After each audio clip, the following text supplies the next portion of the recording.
इस देश का मुसलमान अगर नमाज पढ़ता है तो इसी देश की दुआएं मांगता है। इस देश में अगर मंदिर में लोग जाते हैं, इधर मंदिर में जाते हैं तो इसी देश की दुआएं मांगता है, इसी देश की दुआएं मांगता है। वो पाकिस्तान की नहीं मांगता। जो भी मंदिर मस्जिद गुरुद्वारे हैं सब इसी ही देश के लोगों को ये नफरत। इस देश का मुसलमान जो है ना, इस देश का मुसलमान भारत की सड़कों पर नमाज पढ़ता है, पाकिस्तान जिंदाबाद के नारे लगाता है। पूछिए इनसे। बताइए कि जब मुसलमानों को नमाज जो है जब मुसलमानों को नमाज जो है रोड पे पढ़ना है, इफ्तार पार्टी जो है गंगा नदी में मनाना है, तो मस्जिद के हलाला करने के लिए कौन बनाए हो? मस्जिद के अपनी बहन बेटी को ले जाकर वहाँ मौलवी से हलाला करवाने के लिए बनाया है। ये अपने ले जाएगा बहन बेटी को और मौलाना के मस्जिद में मौलाना का हलाला कराएगा। पूछे इससे बात करो। सर क्या शुभ नाम हुआ? करना पड़ता है। मैं डॉक्टर प्रवीण अग्रवाल हूँ, गुजरात से आया हूँ। गुजरात से आए। हाँ। सर क्या कहना चाहेंगे, उत्तर प्रदेश के मुख्यमंत्री योगी आदित्यनाथ ने बकरी ईद से पहले ऐसा ऐलान किया है कि जो भी नमाज रहती है ईद की वो आप अपने घरों में पढ़ेंगे, सड़कों पर नहीं आएंगे, और अगर मस्जिदों में भी भीड़ लग रही है तो आप वेट करेंगे, अपनी बारी आने का, सड़कों पर नहीं लगेंगे। क्या कुछ कहना चाहेंगे आप? इसमें कोई गलत बात तो है ही नहीं। जब भी पब्लिक प्रॉपर्टी में जाके आप क्या करोगे, ये मेरा है, ये मेरा है, करने से तो होना ही वाला नहीं है। मैं एक ही चीज़ बोल रहा हूँ, अगर आपका त्यौहार है तो आप अपना त्यौहार शांति से बनाइए। आप भी भाईचारे बना के रखिए। भाईचारा बनाने का हक सिर्फ योगी जी ने नहीं लिया हुआ है, आपका भी उतना हक है। तो मैं आपको ये बता रहा हूँ, अगर आपका कोई भी त्यौहार है शांति से मनाइए, अपने परिवारजनों के साथ मनाइए। क्यों रोड पे आते हैं? रोड पे आने से कोई त्यौहार नहीं होता है। सर एक दिन का त्यौहार है, अगर सड़कों पर आ जाएंगे तो इसमें प्रॉब्लम क्या है? अगर मस्जिदों में भीड़ है तो एक त्योहार तो त्योहार होता है, एक दिन, 2 दिन, 3 दिन का नहीं। त्योहार मनाइए। त्योहार मनाना तो बहुत अच्छी चीज़ है, लेकिन त्योहार मनाने से अगर गवर्नमेंट के साथ आपकी कोई झगड़ा हो रहा है तो त्योहार मनाने का काम गवर्नमेंट से झगड़ा करना नहीं है। त्योहार मनाने का काम अपने परिवार को खुशियाँ देना है, अपने परिवार के लिए पैसे कमाने हैं, अपने परिवार के लिए पढ़ाई लिखाई। वायलेंस ना हो, इसके वजह से वायलेंस रोकने के लिए जुम्मे की नमाज हो चाहे बकरीद का नमाज हो, किसी चीज का सड़कों पे ना हो, शांति व्यवस्था से अपना आप धर्म का पालन कर सकते हो। मैं तो सीधी बात कह रहा हूँ, बिना लाई लपेट के। वो तुम्हारे बाप की सरकार थी, कांग्रेस थी। ये जहाँ मर्जी घेर करके नमाज पढ़ो, जहाँ मर्जी घेर करके तुम नमाज पढ़ो। ये बंदा बदतमीजी करते करते और घंटों से देख रहा मैं अभी। सवाल तो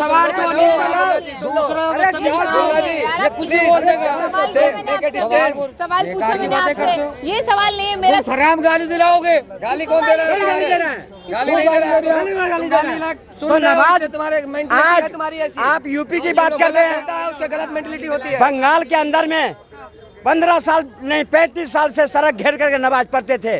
कोई मरीज जा रहा है, कोई ऐसे लोग जा रहे हैं जिसका काम नुकसान हो रहा है, और सड़क घेर कर घंटों भर तुम वहाँ पर नमाज पढ़ोगे। ये सड़क होती है लोगों को चलने के लिए। कुछ ओपिनियन है, सड़कों पर एक दिन का त्योहार है, क्या जनता सड़कों पर निकल के नमाज अदा नहीं कर सकती? अरे मैडम, ये जो यहाँ की जनता को है, महंगाई और बेरोजगारी से ध्यान हटाया जा रहा है। इस देश का मुसलमान अगर नमाज पढ़ता है तो इसी देश की दुआएं मांगता है। इस देश में अगर मंदिर में लोग जाते हैं, इधर मंदिर में जाते हैं तो इसी देश की दुआएं मांगता है, इसी देश की दुआएं मांगता है। वो पाकिस्तान की नहीं मांगता। जो भी मंदिर मस्जिद गुरुद्वारे हैं सब इसी ही देश के लोगों को ये नफरत। इस देश का मुसलमान जो है ना, इस देश का मुसलमान भारत की सड़कों पर नमाज पढ़ता है, पाकिस्तान जिंदाबाद के नारे लगाता है। पूछिए इनसे। मैं कह रहा हूँ ना, ये देश की नफरत को ये अगर नफरत फैलाई जाएगी, ये देश खत्म हो जाएगा। जितना हम आगे गए हैं उतना पीछे जाएंगे। नफरत की बात और नहीं है, क्या है नफरत? बात ये सड़कों पर नमाज की भीड़ क्यों लगानी है, बात ये है। सुनिए, योगी जी बोल रहे हैं अगर मस्जिद में भीड़ है तो वेट करो, अपनी बारी आने का तब पढ़ो और जाओ ना अपने घर। सड़कें क्यों घेर रहे हो? की मतलब की बातें हैं। अगर इस देश का मुसलमान अगर नमाज अदा करता है तो अपनी देश की दुआ मांगता है। क्या बात करते हो? हम हाँ, मंदिर में अगर पूजा करता है तो भी इस देश के लिए फिर अगर देश के अगर हमारे देश अगर हमारे देश के लिए दुआएं मांगता है तो फिर पाकिस्तान जिंदाबाद के नारे क्यों लग रहे हैं? हिंदुस्तान जिंदाबाद के नारे क्यों नहीं लग रहे हैं? फिर नमाज के बाद में जब निकलते हैं तो पत्थरबाजी करना शुरू कर दे रहे हैं। ये कहाँ से देशभक्ति हो गई? ये देशभक्ति कहाँ से हो गई? भारत की सड़कों पर नमाज पढ़ेंगे और देश के लिए दुआएं मांगेंगे, ऐसा ये कह रहे हैं कि दुआएं मांगते हैं देश के लिए, लेकिन वंदे मातरम बोलने में शर्म आती है मुसलमान को, वंदे मातरम नहीं बोलेंगे, ये क्या बात हुई? सुनिए, अगर सड़क पे ही नमाज पढ़नी है तो मस्जिदों की क्या जरूरत है? अगर सड़क पे ही नमाज पढ़नी है तो मस्जिदों को इनको जवाब दे दो।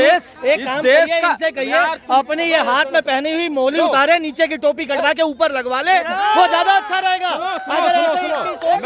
मैं इस देश के नफरत के खिलाफ हूँ। ये 2014 के बाद नफरत ही बांट रहे हैं देश लोग। जब इस देश में पृथ्वीराज जी हारे थे, ऐसे ही गद्दारों की वजह से पृथ्वीराज जी हारे थे अपने देश में, ऐसे ही थे। इतनी महंगाई इनको क्या है, दाल चावल रोटी के लिए देश को हरा देना है। इस देश में महंगाई है नहीं है, एक मिनट, इस देश में महंगाई है। सुअर की तरह बच्चा मत पैदा करो, महंगाई नहीं रहेगा। सुअर की तरह बच्चा मत पैदा करो। दूसरी बात, इन्होंने नफरत सुनो पहले, इन्होंने अभी बात बोला, इन्होंने बोला नमाज पढ़ने की बात है। सुनिए, नमाज पढ़ने की बात है, सुनो पहले अभी जहाँ तक नमाज पढ़ने की बात है, आप ये बताइए कि जब मुसलमानों को नमाज जो है, नमाज जो जब मुसलमानों को नमाज जो है रोड पे पढ़ना है, इफ्तार पार्टी जो है गंगा नदी में मनाना है, तो मस्जिद के हलाला करने के लिए कौन बनाए हो? मस्जिद के अपनी बहन बेटी को ले जाकर मौलवी से हलाला करवाने के लिए बनाया है। ये अपने ले जाएगा बहन बेटी को और मौलाना के मस्जिद में मौलाना का हलाला कराएगा। पूछे इससे बात करो, पूछे हलाला कराएगा। चंद्रबाबू नायडू इनके मंत्रिमंडल में हम मंत्री किसी को नहीं मानते हैं, हम किसी पार्टी को सपोर्ट नहीं करते। मेरा एक ही पार्टी है, बस भगवान श्री राम। उसको बोलो, राहुल गांधी के, राहुल गांधी का चाटो, सुनो, अबे आप जवाब लीजिए। मोदी जी को बोलो चंद्रबाबू नायडू को बाहर करें। जो बंदा बोल रहा है 4 पैदा करो, मैं 80,000 दूंगा। विजय थलापति को बाहर करेंगे ये लोग। 5 सीटों का समर्थन जो दिया है बाहर करेंगे। जो कहते हैं सनातन खत्म कर दो, उसके सामने खड़े होकर डीएमके वाला ये सनातन खत्म करेंगे, तो कैसे कह दिया खत्म करो? अगर ये ऐसे कह दिया खत्म करो। राव जी सवाल से शुरू करते हैं। राव जी सवाल से शुरू करते हैं। योगी जी ने बकरीद से पहले बोला है कि बकरीद की नमाज जो है आप लोग या तो घरों में अदा कीजिए, अभी मस्जिद में अगर भीड़ है तो अपनी बारी आने का वेट कीजिए, लेकिन सड़कों पर नमाज नहीं होगी। क्या कुछ कहेंगे? सही है, आम जनमानस भी तो खराब होता है। अखिलेश यादव ने भी तो कहा था कावड़ यात्रा मत निकालो, रोक दी थी। उसने तो कहा था आम जनमानस की स्थिति खराब होती है, जाम लगता है। जबकि आज तो एक्सप्रेसवे के जाल बिछ चुके हैं। जो नॉर्मल गाड़ियां हैं वो एक्सप्रेसवे से जा रही हैं और जो गाँव की सड़कें उससे कावड़ यात्रा नहीं कर रही है। पहले आप जनता को एक चीज तो मुहैया कराइए, आप वो तो मुहैया नहीं कराते हैं। आप लोग बात करते हैं, नफरत है। एक बकरे को मैंने देखा है, वो बच्चे रो रहे होते हैं। अरे सुनने की क्षमता रखो, ये सुनेंगे नहीं। खड़ा कर दिया उत्तर प्रदेश ने तुमको, हमारे को, हम बैसाखी में, वो बैसाखी जितना नफरत फैलाओ, ये रोते क्यों? शक्ल ही ऐसी है, वो हिसाब है इनका। ठीक है, मोदी जी से पूछिए या भारत के मैडम सभी लोग देखते हैं, एक बकरे को बेटे की तरह पाला जाता है और जब उसकी बलि के लिए जाया जाता है ना, उन्हीं के घर के छोटे छोटे बच्चे रो रहे होते हैं। ये इंसानियत है, ये इंसानियत है। सर का भी कहना था कि जो मुसलमान सड़कों पर नमाज पढ़ रहा है वो देश के लिए तो दुआ मांग रहा है। इनके घर में भेजो, 5-6 तो कर ही लेंगे, 5-6 तो कर ही लेंगे। अच्छा काम है ना, नेकी में आगे आओ, नेकी में आगे आओ। अपने घर में एक को नहीं बुलाएंगे, लेकिन भारत को बांटने के लिए आगे आएंगे। वही मुसलमान देश की सेना पर पत्थरबाजी कर रहा है, जो सड़कों पर नमाज पढ़ रहा है। वही मुसलमान सड़कों पर बहन बेटियों को छेड़ता हुआ फिर रहा है, जो वो सड़कों पर नमाज पढ़ रहा है।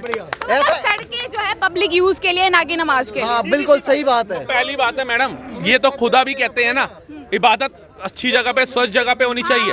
सड़कों पे लोग पान खा के थूक रहे, वैसे थूक रहे, शौच कर रहे, सब कुछ तो कर रहे। अगर उसके लिए योगी आदित्यनाथ ने बोला या हमारे जैसे लोगों ने बोला कि भैया एक साफ सुथरी जगह पे करो, ताकि खुदा हम मंदिर भी तो त्योहार है, एक दिन का त्योहार है, करने दो ना। मैडम हमारे जगराते भी एक ही रात के होते थे, बंद हो गए। हमारे एक ही रात के होते थे, बंद हो गए। होली भी एक ही दिन मनाई जाती है। सुनिए, इस देश की विडंबना क्या है? ये जूस में पेशाब मिलाएंगे तो ये बढ़िया हम नफरती, ये सब्जी में पेशाब मिलाएंगे ये बढ़िया हम नफरती, ये फ्रूट के ऊपर पेशाब मिलाएंगे ये अच्छे हम नफरती, ये लिफ्ट के अंदर पेशाब करेंगे ये अच्छे हम नफरती, ये जो है आटे की रोटी पे थूक मार के खिलाएंगे ये अच्छे हम नफरती। अगर हम इनका बुराई करेंगे, हम इनकी बुराई करेंगे इस चीज के अंदर, तो हम बुरे हो जाते। अरे ये तो तुम्हें खुद आगे आना चाहिए, तुम खुद विश्वास खो रहे हो। मोदी नहीं कह रहा इनके ढाबों पे रोटी मत खाओ, इनसे सब्जी मत खरीदो। जब एक इंसान देखता है थूकता और मुकता हुआ तो वो कभी तुम्हारे पास नहीं जाएगा। और देखिए, अगर ये लोग समाज मतलब नमाज पढ़ रहे हैं ना रोडों पर बैठकर, ये सनातनियों को, हिंदुओं को एक मैसेज दिया जा रहा है अपना भौकाल दिखाने के लिए। अगर योगी आदित्यनाथ ने वो खत्म करवा दिया तो क्या गलत किया। जब अतीक अहमद जब सत्ता में था, विधायक था, एक नॉर्मल सा विधायक था, तब उस समय उसने अखिलेश यादव के जो पिताजी थे, माफ कीजिएगा, पिताजी थे, वो मुलायम सिंह यादव से एक कुत्ते से हाथ मिलवा दिया। बताइए, मुख्यमंत्री को कुत्ते से हाथ मिलवा रहे हैं, ये अपना भौकाल नहीं तो और क्या है। अगर योगी आदित्यनाथ ने उसके लिए मना किया रोड पर नमाज करने के लिए, ये अपना वर्चस्व दिखा रहे थे कि हम कितनी तादाद में हैं। आज क्यों नहीं कर रहे कहीं पे नमाज? आज जगह जगह हनुमान चालीसा मस्जिदों में योगी, सड़कों पर नहीं योगी। सड़क पे नमाज तो बहाना है, असली तो हिंदुओं को डराना है। अब हिंदू डरने वाला है, पढ़ के देखो तुम, सरकार वो सरकार है, अब तुम्हारी नहीं चलेगी। 20 साल बहुत चला लिए तुमने, 55 साल जब तुम्हारे बाप की सरकार थी योगी चल गया। योगी जी ने जो ये फैसला है, ये इन्होंने 2014 में भी लिया था, 18 में भी लिया था जब सरकार बनी थी, कि सड़क पे नमाज नहीं होगी। और ये बहुत बढ़िया इन्होंने किया है कि बाकी में केवल उत्तर प्रदेश में ही या फिर पूरे देश में इसको लागू कर दें कि पूरे देश में कहीं पे भी जो है आप सड़कों पर नमाज नहीं कर सकते, ऐसा लागू हो जैसा रूल बना दिया जाए, कोई दिक्कत तो नहीं है इससे? बिल्कुल बना देना चाहिए, बिल्कुल बनाना चाहिए। हमने योगी जी को यूपी में लाया तो उन्होंने राम राज्य लाया, अब हम योगी जी को दिल्ली पे बैठाने वाले हैं। ये नियम पूरा देश में होगा बहुत जल्दी, चिंता मत करो, बहुत जल्दी नेक्स्ट इलेक्शन में हम। अयोध्या में चुनाव हार गए, बताओ, मेरे श्री राम का मंदिर बना, आपको बताता हूँ, करेंगे ये साधु संत ना अश्वमेध का घोड़ा छोड़ते थे, और वो अश्वमेध का घोड़ा जिस राज्य से निकलता था ना, वो राज्य उस राजा के अधीन हो जाता था। इन्होंने पिछले 12 साल से गधा छोड़ रखा है, वो जिस राज्य से निकलते हैं वो बीजेपी के अधीन हो जाता है और कहते हैं बीजेपी वोट हार गई। उत्तर प्रदेश तुमको पैसा किए वो खड़ा कर दिया, 37 सीट जीत के उनमें साइकिल पे तुम फिर सवार होने जा रहे हैं। पूछिए मुख्यमंत्री कौन है? मैं कह रहा हूँ मुख्यमंत्री कौन है? साइकिल पे मैडम फिर सवार होने जा रहे हैं। और मुख्यमंत्री कौन है? पंडित जी, उसी उत्तर प्रदेश की बात देख लो, उसी योगी जी ने बंगाल को जीत दिलवा दी, उसी योगी जी ने हरियाणा में जीत दिलवा दी, उसी योगी ने बिहार में जीत दिलवा दी, उसी योगी ने छत्तीसगढ़ में जीत दिलवा दी, उसी योगी ने जाके देखो 22 राज्यों में भारतीय जनता पार्टी और एनडीए की सरकार बनाने का काम किया। आज जहाँ चुनाव होते हैं, 2017 के बाद जहाँ चुनाव होते हैं, वो हर राज्य कहता है कि हमें योगी जैसा मुख्यमंत्री चाहिए, योगी जैसा मुख्यमंत्री चाहिए। वो योगी जी की बात करेंगे, आप योगी जी के बयान से सहमत हैं? 27 में बुलडोजर की हैट्रिक लगने वाली है, इन सबके मुंह बंद हो जाएंगे। हाँ, 27 में बुलडोजर की हैट्रिक लगेगी, पक्का है। जितना राहुल गांधी जी का चुनावी एक्सपीरियंस नहीं है ना राजनीति के अंदर, उससे ज्यादा तो मोदी सर्वोच्च सम्मान लेकर के आ चुके हैं। ये मोदी जी से तुलना राहुल गांधी खुद एक सवाल है। राहुल गांधी खुद की बात करते हो। एक मिनट, नेपाल क्या करने गए थे राहुल गांधी? बताइए, वो महिला कौन है जो बियर पी रही है उनके साथ खड़ी होकर? बताइए। आपके क्या ओपिनियन है? योगी जी ने बोला है बकरी ईद की नमाज सड़कों पर नहीं होगी, मस्जिदों में करना है तो करो। मैं कह रहा हूँ योगी जैसा सीएम हर एक स्टेट मांगने लगी है। आप देखो शुभेंदु अधिकारी जी पूर्ण तौर पे उनके पद चिन्हों पे चल के सरकार चला रहे हैं। 9 दिनों में 40 से ज्यादा बड़े फैसले ले लिए उन्होंने। इसलिए अब जोगी जी का ही राज आने वाला है। कहने का मतलब जो जोगी जी की लाइन है उसी को टो करें। इनको सुनो इनके 55 साल में इन्होंने राज किया और दुनिया में सबसे ज्यादा महंगाई मनमोहन सिंह के राज में थी। आप योगी जी के फैसले से 100% संतुष्ट है मैडम।